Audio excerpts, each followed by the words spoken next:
ಸಾಕಷ್ಟು ಸುದ್ದಿಗಳಿದ್ದಾವೆ, ಅದೆಲ್ಲವನ್ನು ಕೂಡ ನಿಮ್ಮ ಮುಂದೆ ಒಂದೊಂದಾಗೆ ಇಡ್ತಾ ಹೋಗ್ತೀನಿ. ಅದರಲ್ಲೂ ಪ್ರಮುಖವಾಗಿ ಈ ಕ್ಷಣದ ಮೆಗಾ ಎಕ್ಸ್ಕ್ಲೂಸಿವ್ ಸ್ಟೋರಿಯೊಂದನ್ನ ರಾಜ್ ನ್ಯೂಸ್ ಈಗ ನಿಮ್ಮ ಮುಂದೆ ಇಡ್ತಾ ಇದೆ. ಆ ಎಕ್ಸ್ಕ್ಲೂಸಿವ್ ಸ್ಟೋರಿ ಸಂಬಂಧಪಟ್ಟಿದ್ದು ರಾಜ್ಯ ರಾಜಕೀಯಕ್ಕೆ. ಈಗ ರಾಜ್ಯ ರಾಜಕೀಯದಲ್ಲಿ ಆಡಿಯೋ ಸಂಚಲನ ಸೃಷ್ಟಿ ಮಾಡ್ತಾ ಇದೆ. ಆ ಆಡಿಯೋದಲ್ಲಿರುವಂತಹ ಧ್ವನಿ ಯಾರದ್ದು ಗೊತ್ತಾ? ಮಾಜಿ ಸಿಎಂ ಒಬ್ಬರದ್ದು ಎನ್ನಲಾದಂತಹ ಆಡಿಯೋ ವೈರಲ್ ಆಗ್ತಾ ಇದೆ. ಮಾಜಿ ಸಿಎಂ ಒಬ್ರು ಆ ನಾಯಕನನ್ನ ಕಿತ್ತು ಬಿಸಾಕಿ ಅನ್ನುವಂತ ಆಡಿಯೋ ವೈರಲ್ ಆಗಿದೆ. ರಾಜ್ಯ ರಾಜಕೀಯದಲ್ಲಿ ಸದ್ಯ ಸಂಚಲನ ಮೂಡಿಸ್ತಾ ಇರೋ ಆಡಿಯೋ ಪ್ರಕರಣ ಸಂಬಂಧ ಎಕ್ಸ್ಕ್ಲೂಸಿವ್ ಸ್ಟೋರಿಯೊಂದನ್ನ ರಾಜ್ ನ್ಯೂಸ್ ಈ ಕ್ಷಣದಲ್ಲಿ ಬ್ರೇಕ್ ಮಾಡ್ತಾ ಇದೆ. ಆ ನಾಯಕನನ್ನ ಕಿತ್ತು ಬಿಸಾಕಿ ಅಂತ ಕಂಪ್ಲೇಂಟ್ ಮಾಡಿರೋದು ನಿಮ್ಮ ರಾಜ್ ನ್ಯೂಸ್ ನಲ್ಲಿ ಈ ಕ್ಷಣದ big big big exclusive. Viral ಆಡಿಯೋದಲ್ಲಿರುವ ಆ ನಾಯಕ ಯಾರು, ಯಾರನ್ನು ಕಿತ್ ಬಿಸಾಕಿ ಅಂತ ಆ ಲೀಡರ್ ಹೇಳಿದ್ದು, ಒಟ್ಟಿನಲ್ಲಿ ಭಾರಿ ಸಂಚಲನ ಸೃಷ್ಟಿ ಮಾಡ್ತಾ ಇದೆ ಆ ವೈರಲ್ ಆಡಿಯೋ. ಈಗ ಆ ನಾಯಕನ ಆಡಿಯೋ ಅಸಲಿನ ನಕಲಿನ? ಇಷ್ಟು ನೋಡಿದ ಮೇಲೆ ನಿಮ್ಗೆ ಡೌಟ್ ಬರ್ತಾ ಇರ್ಬೋದು, ಮಾಜಿ ಸಿಎಂ ಅಂತಂದ್ರೆ ಯಾರು ಅಂತ. ಜೆಡಿಎಸ್ ನಲ್ಲೂ ಇದ್ದಾರೆ, ಬಿಜೆಪಿನಲ್ಲೂ ಇದ್ದಾರೆ, ಕಾಂಗ್ರೆಸ್ನಲ್ಲೂ ಇದ್ದಾರೆ. ಮಾಜಿ ಸಿಎಂ ಒಬ್ರು ಮತ್ತೊಬ್ಬ ನಾಯಕನನ್ನ ಕಿತ್ತು ಬಿಸಾಕ್ರಿ ಅವನ್ನ ಅಂತ ಕೇಳ್ತಾರೆ. ಹಾಗಾದ್ರೆ ಆ ಮಾಜಿ ಸಿಎಂ ಯಾರು, ಕಿತ್ ಬಿಸಾಕಿ ಅಂತ ಹೇಳಿರುವಂತ ಆ ಒಬ್ಬ ನಾಯಕ ಯಾರು? ಇದೇ ಈಗ ಕುತೂಹಲಕ್ಕೆ ಕಾರಣ ಆಗ್ತಾ ಇರೋದು. ವೈರಲ್ ಆಡಿಯೋದಲ್ಲಿರುವಂತಹ ಮಾಜಿ ಸಿಎಂ ಯಾರು, ಅವರು ಮಾತನಾಡಿರೋದೇನು, ಯಾವ ನಾಯಕನ ಬಗ್ಗೆ ಮಾತನಾಡ್ತಾ ಇದ್ದಾರೆ, ಅಸಲಿಗೆ ಯಾವ ಪಕ್ಷದಲ್ಲಿರುವಂತಹ ಮಾಜಿ ಸಿಎಂ? ನೋಡಿ, ಕಾಂಗ್ರೆಸ್ನಲ್ಲಿ ಜೊತೆಗೆ ಬಿಜೆಪಿಯಲ್ಲೂ ಅಷ್ಟೇ ಬಹುದೊಡ್ಡ ಬೆಳವಣಿಗೆಗಳು ಆಗ್ತಾ ಇರೋದನ್ನು ನೀವು ಬಹಳ ಹತ್ತಿರದಿಂದ ಗಮನಿಸ್ತಾ ಇದ್ದೀರಿ. ಬಿಜೆಪಿ ಒಡೆದ ಮನೆ ಆಗಿದೆ ಅಂತ ಹೇಳ್ತಾ ಇದ್ದಾರೆ, ಜೊತೆಗೆ ಕಾಂಗ್ರೆಸ್ನಲ್ಲಿ ಅಲ್ಲೂ ಕೂಡ ಬಣಗಳು ಸೃಷ್ಟಿಯಾಗಿದೆ ಅನ್ನೋದು ಒಂದಷ್ಟು ಮಾತುಗಳು ಹರಿದಾಡ್ತಾ ಇದೆ. ಹಾಗಾದ್ರೆ ಮಾಜಿ ಸಿಎಂ ಯಾವ ಪಕ್ಷದವರು? ರಾಜ್ಯ ಬಿಜೆಪಿ. ರಾಜ್ಯ ಬಿಜೆಪಿಗೆ ಸಂಬಂಧಿಸಿದ ಬಿಗ್ ಬ್ರೇಕಿಂಗ್ ಸ್ಟೋರಿ. ಬಿಜೆಪಿ ರಾಜ್ಯಾಧ್ಯಕ್ಷ BY ವಿಜಯೇಂದ್ರ ಅವರನ್ನ ಕೆಳಗಿಳಿಸುವಂತೆ ಒತ್ತಾಯ ಮಾಡ್ತಾ ಇರೋದು. ಬಟ್ ಈ ಆಡಿಯೋ ಇದೆಯಲ್ಲ, ಸಂಚಲನ ಸೃಷ್ಟಿ ಮಾಡ್ತಾ ಇದೆ. ಯಾರು ಮಾತಾಡಿರೋದು ಗೊತ್ತಾ?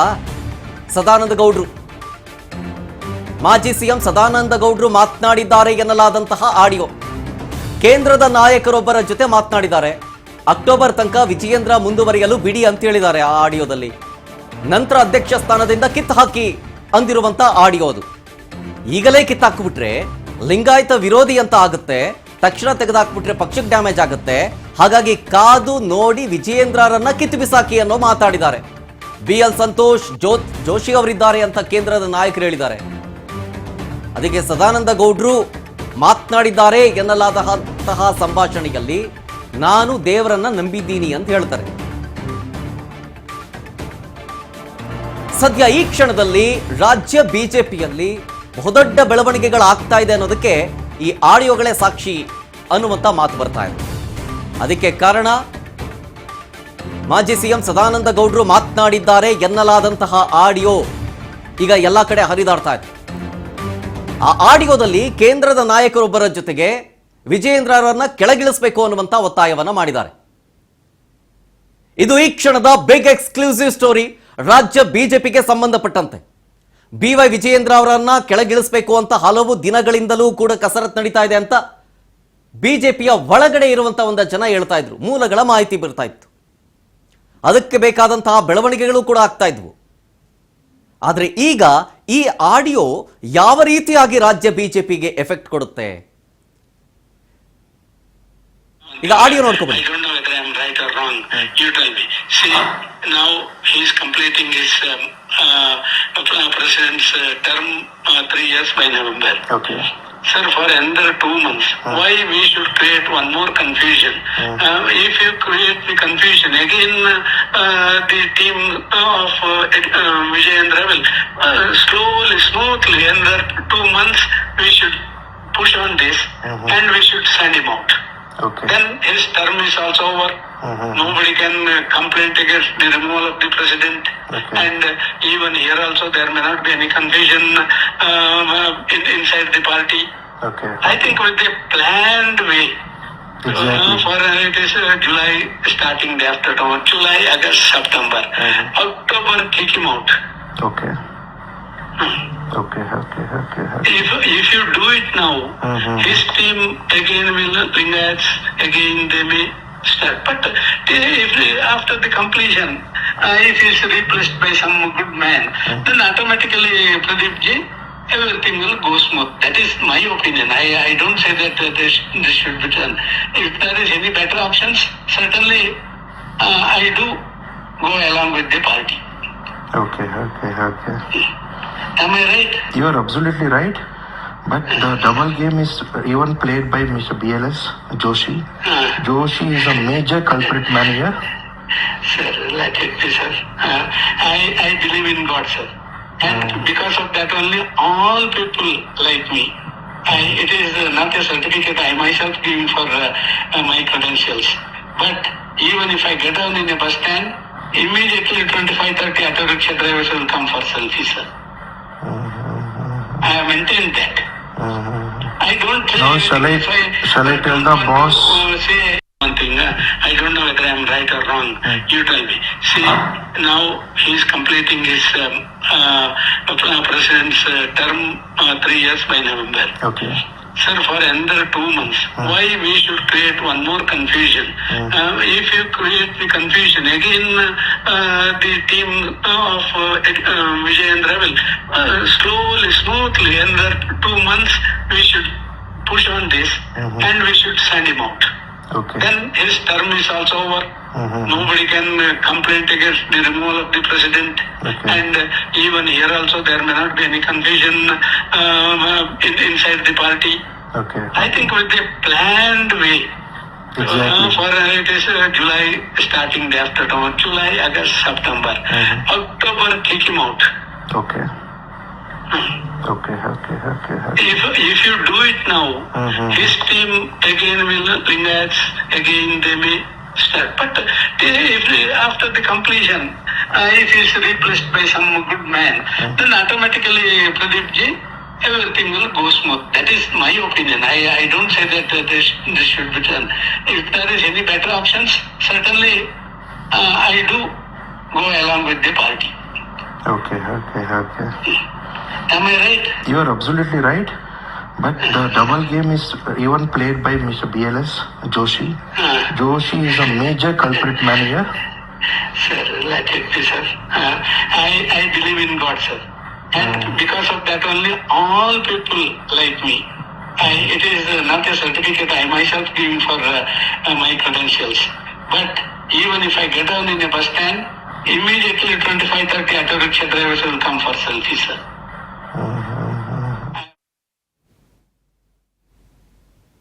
ಇದು ಮಾಜಿ ಸಿಎಂ ಟಿ.ವಿ. ಸದಾನಂದ ಗೌಡರು ಕೇಂದ್ರದ ನಾಯಕರೊಬ್ಬರ ಜೊತೆಗೆ ಮಾತನಾಡಿದ್ದಾರೆ ಅನ್ನಲಂತಹ ಆಡಿಯೋ ಅದು.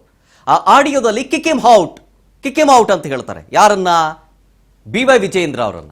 ರಾಜ್ಯ ಬಿಜೆಪಿ ನಾಯಕರು ಒಡೆದೋಗಿದ್ದಾರೆ, ಅಂದ್ರೆ ರಾಜ್ಯ ಬಿಜೆಪಿಯಲ್ಲೇ ಒಂದು 3-4 ರೀತಿಯಾಗಿ ಭಾಗ ಆಗೋಗಿದೆ ಅನ್ನುವಂಥ ಮಾತಿತ್ತು. ಈಗ ಆ ಮಾತಿಗೆ ಇದು ಇನ್ನೊಂದಷ್ಟು ಪುಷ್ಟಿ ಕೊಡ್ತಾ ಇದೆ ಅಂತ ಅನ್ನಿಸ್ತಾ ಇದೆ. ಡೀಟೇಲ್ಸ್ ಕೊಡ್ತಾರೆ ಇನ್ನಷ್ಟು ನಮ್ಮ ಪ್ರತಿನಿಧಿ ಬಸವರಾಜ್ ಲೈವ್ ನಲ್ಲಿ. ಬಸವರಾಜ್, ಈಗ ಮಾಜಿ ಸಿಎಂ ಸದಾನಂದ ಗೌಡ್ರದು ಎನ್ನಲಾದಂತಹ ಆಡಿಯೋ ಕೇಂದ್ರದ ನಾಯಕರೊಬ್ಬರ ಜೊತೆಗೆ ಮಾತನಾಡಿದ್ದಾರೆ ಅಂತ. ಯಾರು ಆ ಕೇಂದ್ರದ ನಾಯಕರು? ಅವ್ರು ಹೇಳಿದ್ರೆ ನಡೆದು ಬಿಡುತ್ತಾ, ಚೇಂಜಸ್ ಆಗ್ಬಿಡುತ್ತಾ? ಏನೇನು ಮಾತಾಡಿದ್ದಾರೆ ಈ ಆಡಿಯೋದಲ್ಲಿ? ಎಕ್ಸ್ಪ್ಲೈನ್ ಮಾಡ್ತಾ ಹೋಗಿ.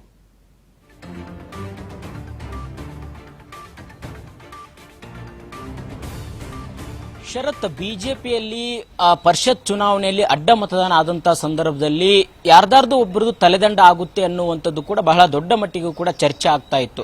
ವಿರೋಧ ಪಕ್ಷದ ನಾಯಕರಾಗಿರ್ತಕ್ಕಂಥ ಆರ್ ಅಶೋಕ್ ಅವರು ಮತ್ತೆ ಬಿಜೆಪಿಯ ರಾಜ್ಯಾಧ್ಯಕ್ಷರಾಗಿರ್ತಕ್ಕಂಥ ವಿಜಯೇಂದ್ರ ಅವರು ಇಬ್ಬರು ನಾಯಕರ ಮೇಲೂ ಕೂಡ ಒಂದು ಕ್ರಮ ಆಗಬಹುದು ಅನ್ನುವಂತಹ ಲೆಕ್ಕಾಚಾರಗಳು ಕೂಡ ಇದ್ವು. ಅದಕ್ಕೆ ಪೂರಕವೆಂಬಂತೆ ಕೂಡ ಈಗ ಒಂದು ಆಡಿಯೋ ಕೂಡ ದೊಡ್ಡ ಮಟ್ಟಿಗೂ ಕೂಡ ಸದ್ದು ಮಾಡ್ತಾ ಇದೆ. ಮಾಜಿ ಸಿಎಂ ಸದಾನಂದ ಗೌಡರು ಮಾತನಾಡಿದ್ದಾರೆ ಎನ್ನಲಾಗಿರ್ತಕ್ಕಂತಹ ಆಡಿಯೋ ಒಂದು ಸಾಕಷ್ಟು ದೊಡ್ಡ ಮಟ್ಟದಲ್ಲಿ ಕೂಡ ವೈರಲ್ ಆಗ್ತಾ ಇದೆ. ಅದರಲ್ಲಿ ಕೇಂದ್ರದ ನಾಯಕರಿಗೆ ದೂರವಾಣಿ ಕರೆಯಲ್ಲಿಯೂ ಕೂಡ ಈ ಒಂದು ಬಿಜೆಪಿಯ ಒಂದು ಪಕ್ಷದಲ್ಲಿ ಶಾಸಕರು ಅಡ್ಡ ಮತದಾನ ಮಾಡಿರ್ತಕ್ಕಂಥ ವಿಚಾರಕ್ಕೆ ಸಂಬಂಧಪಟ್ಟಂತೆ ಕೂಡ ಚರ್ಚೆಯನ್ನು ಕೂಡ ಮಾಡಿದ್ದಾರೆ. ಈ ಒಂದು ಅಡ್ಡ ಮತದಾನ ಇದೆ, ಇದು ಪಕ್ಷಕ್ಕೆ ಡ್ಯಾಮೇಜ್ ಆಗುವಂತದ್ದು. ಹಾಗಾಗಿ ಬಿಜೆಪಿಯ ರಾಜ್ಯಾಧ್ಯಕ್ಷರಾಗಿರ್ತಕ್ಕಂಥ ವಿಜೇಂದ್ರ ಅವರ ರಾಜ್ಯಾಧ್ಯಕ್ಷ ಸ್ಥಾನದಿಂದ ಕಿತ್ತು ಹಾಕಿ ಅನ್ನುವಂತಹ ಮಾತನ್ನು ಕೂಡ ಒಂದು ಆಡಿಯೋದಲ್ಲಿ ಕೂಡ ಮಾತನಾಡಿರ್ತಕ್ಕಂಥದ್ದು ದೊಡ್ಡ ಮಟ್ಟಿಗೆ ಕೂಡ ಚರ್ಚೆಗೆ ಗ್ರಾಸವಾಗ್ತಾ ಇದೆ.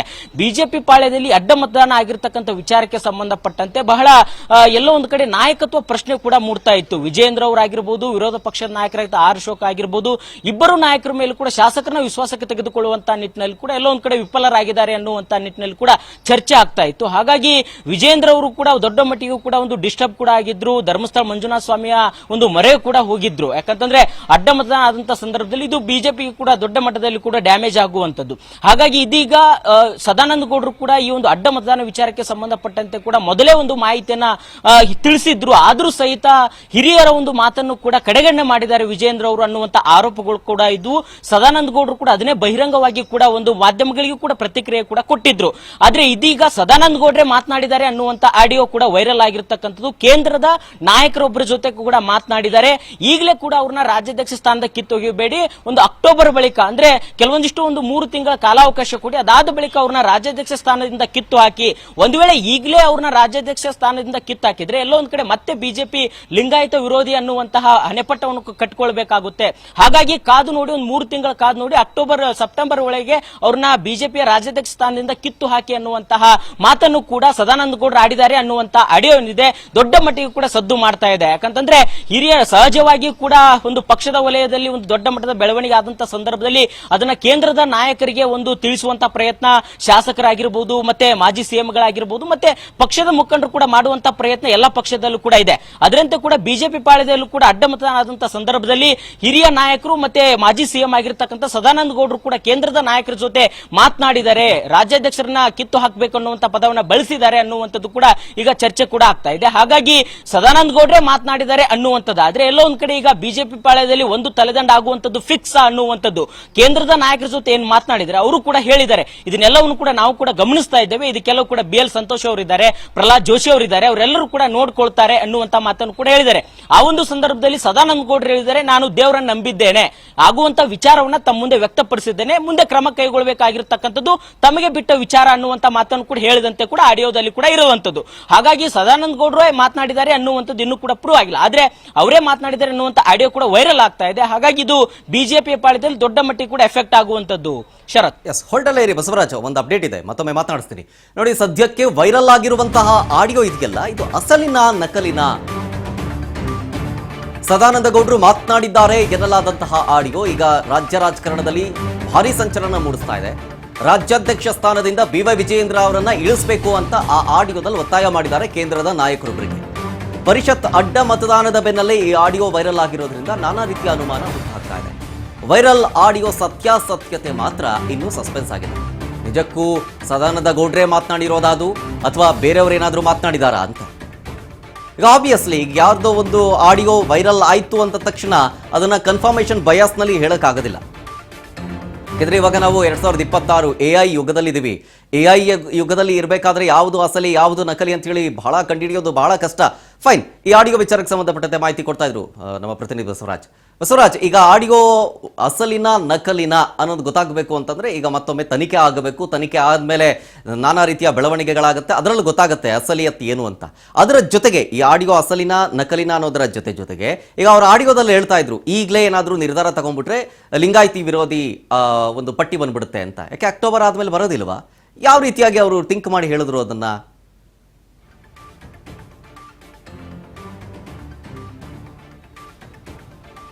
ಶರತ್, ಖಂಡಿತವಾಗಲೂ ಕೂಡ ಮಾಜಿ ಸಿಎಂ ಸದಾನಂದ ಗೌಡ್ರೆ ಮಾತನಾಡಿದ್ದಾರೆ ಅನ್ನುವಂತಹ ಆಡಿಯೋ ಏನಿದೆ ಅದು ತನಿಖೆ ಕೂಡ ಆಗಬೇಕಾಗುತ್ತೆ. ಬಿಜೆಪಿಯ ಪಕ್ಷದವರೇ ಅದನ್ನ ತನಿಖೆಗೆ ಒಳಪಡಿಸಬೇಕಾಗುತ್ತೆ.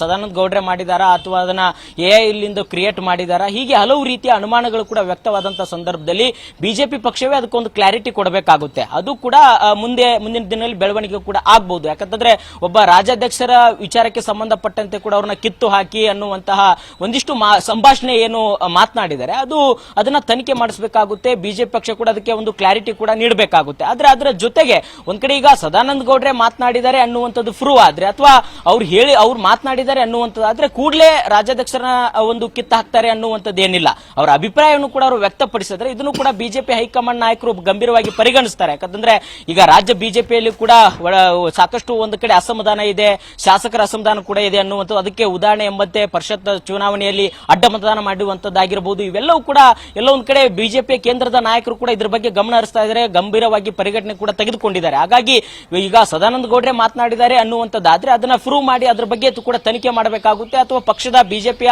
ರಾಜ್ಯ ಬಿಜೆಪಿಯಲ್ಲಿ ಏನೆಲ್ಲ ಬೆಳವಣಿಗೆ ಆಗ್ತಾ ಇದೆ ಅನ್ನುವಂಥದ್ದು ಕೂಡ ಬಿಜೆಪಿ ಪಕ್ಷದ ಹೈಕಮಾಂಡ್ ನಾಯಕರ ಗಮನಕ್ಕೂ ಕೂಡ ಇದೆ. ಹಾಗಾಗಿ ಇದನ್ನ ಗಂಭೀರವಾಗಿ ಕೂಡ ಅವರು ಪರಿಗಣಿಸಬಹುದು ಅನ್ನುವಂಥ ಲೆಕ್ಕಾಚಾರಗಳು ಕೂಡ ಇದಾವೆ. ಅದರ ಜೊತೆಗೆ ಇದೀಗ ಒಂದು 3 ತಿಂಗಳಾದ ಬಳಿಕ ಅವ್ರನ್ನ ಕಿತ್ತು ಹಾಕಿ ಅನ್ನುವಂಥದ್ದು, ಮತ್ತೆ ಈಗಲೇ ಏನಾದ್ರೂ ಕಿತ್ತು ಹಾಕಿದ್ರೆ ಅವ್ರನ್ನ ರಾಜ್ಯಾಧ್ಯಕ್ಷ ಸ್ಥಾನದಿಂದ ಲಿಂಗಾಯತದ ಒಂದು ವಿರೋಧಿ ಬಿಜೆಪಿ ಅನ್ನುವಂಥದ್ದು ಹಣೆಪಟ್ಟ ಕಟ್ಕೊಳ್ಬೇಕಾಗುತ್ತೆ ಅನ್ನುವಂತಹ ಮಾತನ್ನು ಕೂಡ ಹೇಳಿರ್ತಕ್ಕಂಥದ್ದು. ನೀವು ಹೇಳಿದ್ರೆ 3 ತಿಂಗಳಾದ ಬಳಿಕ ಹಣೆಪಟ್ಟಿ ಬರಲ್ವಾ ಅನ್ನುವಂಥದ್ದು. ಆದ್ರೆ ಒಂದಿಷ್ಟು ಈಗ ಅಡ್ಡ ಮತದಾನ ಯಾರೆಲ್ಲ ಮಾಡಿದ್ರು ಅನ್ನುವಂಥದ್ದು, ಆ ಅಡ್ಡ ಮತದಾನ ಮಾಡ್ಲಿಕ್ಕೆ ಏನ್ ಕಾರಣ ಅನ್ನುವಂಥದ್ದು, ಹೀಗೆ ಹಲವು ರೀತಿಯ ವಿವಿಧ ಆಯಾಮಗಳಲ್ಲಿ ಕೂಡ ತನಿಖೆ ಆಗ್ತಾ ಇದೆ. ಈಗಾಗಲೇ ರಾಜ್ಯ ಬಿಜೆಪಿಯಲ್ಲಿ ಕೂಡ ಒಂದು ಸತ್ಯ ಶೋಧನಾ ಸಮಿತಿಯನ್ನು ಕೂಡ ರಚನೆ ಮಾಡಿದ್ರು. ಅವರು ಕೂಡ ಈಗ ರಾಜ್ಯಾಧ್ಯಕ್ಷರಿಗೆ ವರದಿಯನ್ನ ಕೊಟ್ಟಿದ್ದಾರೆ. ಆ ವರದಿಯನ್ನ ಬಿಜೆಪಿಯ ಹೈಕಮಾಂಡ್ ನಾಯಕರಿಗೆ ಸಲ್ಲಿಸಬೇಕಾಗುತ್ತೆ. ಅವರು ಕೂಡ ಮತ್ತೊಮ್ಮೆ ಪರಿಶೀಲನೆ ನಡೆಸಿ ಅವರು ಕೂಡ ಕ್ರಮ ಕೈಗೊಳ್ಳಬೇಕಾಗುತ್ತೆ.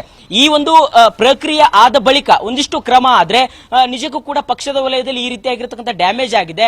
ಬೇರೆ ಬೇರೆ ರಾಜ್ಯಗಳಲ್ಲಿ ಬಿಜೆಪಿಯ ಒಂದು ಆಪರೇಷನ್ ಕಮಲ ಮಾಡುವಂತಹ ಸಂದರ್ಭದಲ್ಲಿ ಈಗ ರಾಜ್ಯ ಬಿಜೆಪಿಯಲ್ಲಿ ನಮ್ಮ ಶಾಸಕರು ಒಂದು ಅಡ್ಡ ಮತದಾನ ಮಾಡುವಂತಾದ್ರೆ ಇದು ನಿಜಕ್ಕೂ ಕೂಡ ಕೇಂದ್ರದ ಬಿಜೆಪಿ ನಾಯಕರು ಕೂಡ ಒಂದು ದೊಡ್ಡ ಮಟ್ಟಿಗೆ ಡ್ಯಾಮೇಜ್ ಕೂಡ ಆಗಿರ್ತಕ್ಕಂಥದ್ದು.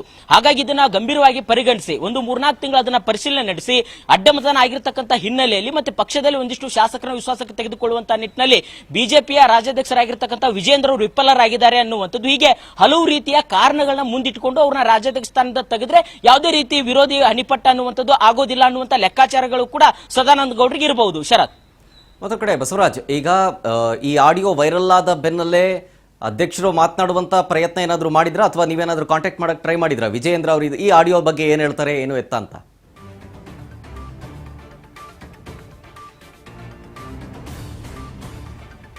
ಶರತ್, ಈಗಾಗಲೇ ಸದಾನಂದ ಗೌಡರು ಮಾತನಾಡಿದ್ದಾರೆ ಅನ್ನುವಂಥ ಆಡಿಯೋನು ವೈರಲ್ ಆಗ್ತಾ ಇದೆ. ಈ ಬಗ್ಗೆ ಬಿಜೆಪಿ ಪಾಳ್ಯದಲ್ಲೂ ಕೂಡ ಬಹಳಷ್ಟು ಸಂಚಲನ ಕೂಡ ಮೂಡಿಸ್ತಾ ಇದೆ. ಇದ್ರ ಬಗ್ಗೆ ಇನ್ನೂ ಕೂಡ ಬಿಜೆಪಿ ನಾಯಕರು ಬೇರೆ ಬೇರೆ ನಾಯಕರು ಕೂಡ ಇದನ್ನ ಚರ್ಚೆ ಮಾಡ್ತಾ ಇದ್ದಾರೆ ಹೊರತು ಯಾವುದೇ ರೀತಿ ರಿಯಾಕ್ಟ್ ಕೂಡ ಮಾಡ್ತಾ ಇಲ್ಲ. ಈಗಾಗಲೇ ಬಿಜೆಪಿಯ ರಾಜ್ಯಾಧ್ಯಕ್ಷರಾಗಿರ್ತಕ್ಕಂಥ ವಿಜೇಂದ್ರ ಅವರ ಗಮನಕ್ಕೂ ಕೂಡ ಈ ಆಡಿಯೋ ವಿಚಾರಕ್ಕೆ ಸಂಬಂಧಪಟ್ಟಂತೆ ಹೋಗಿದೆ ಅನ್ನುವಂತಹ ಮಾಹಿತಿ ಕೂಡ ಸಿಗುತ್ತಾ ಇದೆ. ಅದನ್ನ ಗಂಭೀರವಾಗಿ ಕೂಡ ಪರಿಗಣಿಸಿದ್ದಾರೆ. ಅದನ್ನು ತೆಗೆದುಕೊಂಡು ಇವರು ಸದಾನಂದ ಗೌಡ್ರೆ ಮಾತನಾಡಿದ್ದಾರೆ ಅಥವಾ ಯಾವ ರೀತಿಯಾಗಿ ಆಡಿಯೋ ವೈರಲ್ ಆಗಿದೆ, ಯಾರಿಂದ ಆಗಿದೆ, ಹೀಗೆ ಹಲವು ರೀತಿಯ ಒಂದಿಷ್ಟು ಚಿಂತನೆಯನ್ನು ಕೂಡ ಬಿಜೆಪಿಯ ರಾಜ್ಯಾಧ್ಯಕ್ಷರಾಗಿರ್ತಕ್ಕಂಥ ವಿಜೇಂದ್ರ ಕೂಡ ಮಾಡ್ತಾ ಇದ್ದಾರೆ. ಮತ್ತೆ ಅವರ ಒಂದಿಷ್ಟು ನಾಯಕರು ಶಾಸಕರು ಕೂಡ ಮಾಡ್ತಾ ಇದ್ದಾರೆ ಅನ್ನುವಂತ ಮಾಹಿತಿ ಇದೆ. ಇದನ್ನ ಸಂಪೂರ್ಣವಾಗಿರ್ತಕ್ಕಂಥ ವರದಿಯನ್ನು ತೆಗೆದುಕೊಂಡ ಬಳಿಕ ಅಥವಾ ಈ ವಿಚಾರವನ್ನ ಗಂಭೀರವಾಗಿ ಪರಿಗಣಿಸಿ ಅದಾದ ಬಳಿಕ ಒಂದು ರಿಯಾಕ್ಟ್ ಮಾಡುವಂತ ಎಲ್ಲ ಸಾಧ್ಯತೆ ಕೂಡ ಇದೆ. ಶರತ್, ಓಕೆ, ಥ್ಯಾಂಕ್ ಯು ಬಸವರಾಜ್ ಡೀಟೇಲ್ಸ್ಗಾಗಿ.